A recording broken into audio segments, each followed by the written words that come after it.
Panginoon, bigyan mo ng peace ang isip ko. Panginoon, maraming salamat sa bagong araw na ito. Alam po namin na andyan ka palagi at binibigyan mo kami ng guidance para mas maharap namin ng maayos ang araw na ito. Alam namin na hinding-hindi mo kami iiwan. Panginoon, kami na naman ay nasa gitna ng isang problema. Wala po ang kapayapaan ng pag-iisip sa amin.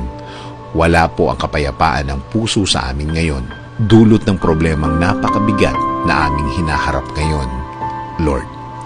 Lumalapit kami sa inyo, Lord, para ibigay at isuko ang lahat ng aming nasa balikat ngayon at lahat ng aming nasa isip.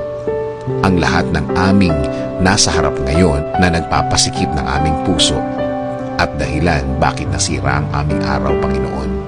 Alam namin, Lord, na alam mo ang mga problema namin ito. Alam namin na andyan ka mula noong nag-umpisa ang aming mga problema. At alam namin na nakikita mo ang lahat ng ito. We will submit, Lord. Alam namin na tinutulungan mo na kami kahit ang mga bagay na hindi namin nakikita. Alam namin na ang mga problemang yun ay inaayos mo na binibigyan mo na ito ng solusyon. Na sinimulan mo na ayusin ang lahat. Na sinisimulan mo na nalagyan ng solusyon ang mga bagay na ito. At kami ay patuloy na magtitiwala at kakapit sa inyo. Dahil alam namin na magiging okay ang lahat.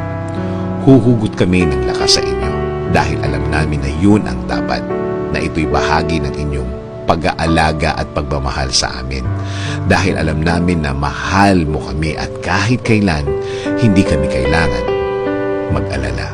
Kesa isipin namin ang mga problemang ito, i-remind mo kami kung gaano kaganda ang araw na ito, na ito'y puno ng pag-asa at maraming pwedeng i-enjoy sa mga oras na dadating.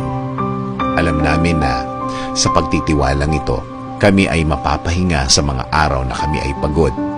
Pagod dahil kami mismo ang gumagawa ng solusyon sa aming mga problema.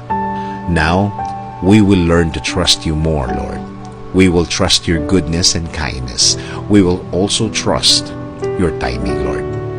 Magtitiwala kami sa inyong panahon dahil kayo po, Lord, ang mas nakakaalam, kayo po ang mas nakakakilala sa amin kaysa aming mga sarili. Panginoon, patuloy niyo kaming bigyan ng lakas, bigyan ng pag-asa, bigyan ng liwanag ang aming mga problemadong araw-araw. Lord, tinatanggap ko po kayo sa aking buhay. Patuloy niyo pong pangunahan ang aking buhay. At alam ko po na sa masaya at tahimik ito mapupunta at magiging iba ang aking tingin sa aking kalagayan kapag kayo kasama ko. In Jesus' name we pray. Amen.